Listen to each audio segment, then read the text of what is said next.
Hello friends. आज हम देखने वाले हैं कि सीईटी जो होने वाले 11th क्लास के लिए उस सीईटी के बारे में information about the CET for 11th class admission. सबसे पहली चीज़ ये समझ लो, ये सीईटी जो है वो महाराष्ट्र स्टेट बोर्ड लेने वाला है। मतलब इसका सिलेबस जो है वो 100% 10th स्टेट का होगा। तो अब सवाल है कि whether it is compulsory to give this exam. तो यस, ये कंपल्सरी है। वहाँ पे दिया हुआ है ऑप्शनल, लेकिन नीचे ये भी कॉज है, नीचे ये भी दिया हुआ है कि जो ये एग्जाम देंगे उनको प्रेफरेंस दिया जाएगा। ये हो सकता है कि वो फिर स्कोर देखे या ना देखे, लेकिन एटलीस्ट ये तुम्हारा अटेम्प्ट होना चाहिए एग्जाम दिया हुआ। ओके, नेक्स्ट ये कब होने वाली है? तो ये होने वाली है 21 अगस्त को 11 to 1। ओके, 2 घंटे की एग्जाम है, 2 आवर्स एग्जामिनेशन। और ये एग्जाम जो है वो एमसीक्यू टाइप होगी ओएमआर शीट पे। ओएमआर शीट क्या होती है? तो मोस्ट ऑफ द बच्चों को मालूम है ओएमआर शीट मतलब इस तरह के 4 ऑप्शंस होंगे एबीसीडी के, राउंड, सर्कल। ओके, और जो तुमको लगता है करेक्ट है you have to make it dark. Okay, तुम्हें उसको डार्क सर्कल करना पड़ेगा जो तुमको आंसर लगता है, एक को ही करना पड़ता with a dark ball pen. Okay, उसके बाद इसका सिलेबस क्या होगा? तो ये 100 मार्क की एग्जाम होगी, 100 mark exam. Okay, 25 marks for math, 25 for science, 25 for English and 25 for social. इस तरह से 100 मार्क की एग्जाम होगी। नेक्स्ट पॉइंट है सिलेबस क्या होगा? तो सिलेबस फिर से 10th स्टेट का ही सिलेबस होगा, क्योंकि स्टेट गवर्नमेंट ये एग्जाम ले रहा है। फिर सवाल ये है कि सीबीएसई वालों को इसके देने की जरूरत है क्या? तो अगर तुम ऑब्जर्व करोगे तो मोस्ट ऑफ द बच्चे 10th तक तो सीबीएसई में होते हैं, एनसीईआरटी का बुक फॉलो करते हैं, एनसीईआरटी के सिलेबस से पढ़ते हैं, लेकिन 11th 12th में जाने के बाद वो स्टेट बोर्ड को प्रीफर करते हैं देन द एनसीईआरटी। बहुत सारे बच्चे हमारे। ओके, तो इसलिए अगर तुम्हें 11th 12th में, अगर किसी बच्चों को 11th 12th सीबीएसई से ही करना है तो उसके लिए नो नीड। अब तक तो सीबीएसई ने ऐसी एग्जाम डिक्लेयर नहीं की, अगर करेगा तो वो एग्जाम देनी पड़ेगी।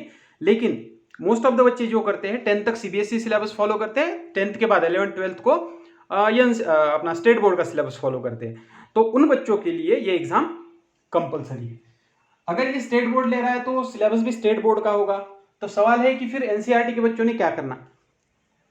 तो मैं स्पेशली यहाँ पे साइंस का बताऊंगा ये शॉर्ट, बाकी सब्जेक्ट के लिए हम बाद में एक वीडियो बनाएंगे जिसमें सारे सब्जेक्ट का कंपैरिजन दिया जाएगा, comparison wise, subject wise. Okay, तो साइंस में जैसे मैं बोलता हूँ कि साइंस अगर तुम्हें करना है तो एक तो 2 ऑप्शंस है। एक तो तुम सीधा सीधा स्टेट बोर्ड का बुक फॉलो करो। अगर किसी को लगता है कि नहीं उसकी लैंग्वेज अलग है, उसमें पॉइंट्स थोड़े अल्टर है, आगे पीछे दिए हुए हैं जो तुम्हारे एनसीईआरटी में थे, तो तुम एनसीईआरटी का बुक फॉलो कर सकते हो। लेकिन तुम्हें दोनों बुक्स फॉलो करने पड़ेंगे, 9th NCERT science as well as 10th NCERT science. इसका रीजन क्या है? तो रीजन ये है कि जैसा एक टॉपिक है इलेक्ट्रिसिटी, तुमने ये 10th में पढ़ा हुआ है, लेकिन महाराष्ट्र स्टेट बोर्ड में ये टॉपिक 9th को था, और उसमें से एक पॉइंट जो है आखिर का, वो पॉइंट तुमको 10th में था। ओके, जो कि electric magnetic effects of electric current नाम के टॉपिक में दिया हुआ था। ओके, या फिर और एक चीज मैं बोलता हूं, जैसा कि तुमने 10th क्लास में एनसीईआरटी वाले बच्चों ने एसिड बेस पढ़ा था, लेकिन महाराष्ट्र स्टेट बोर्ड में वो है ही नहीं, वो 9th क्लास में था।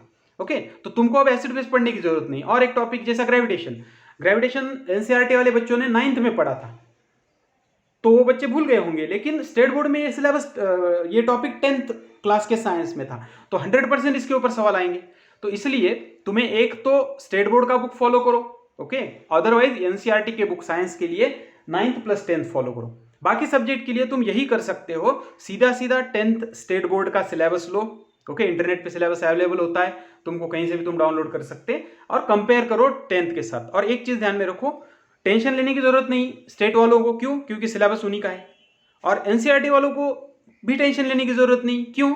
क्योंकि उनका सिलेबस ऑलवेज स्टेट बोर्ड से थोड़ा सा हायर लेवल का ही होता है, या फिर कंपैरेटिवली हम बोल सकते हैं, और टॉपिक खाली अल्टर होते हैं। जो टॉपिक 9th को था ये 10th में आएगा, 10th का टॉपिक 9th में आएगा, इस तरह से।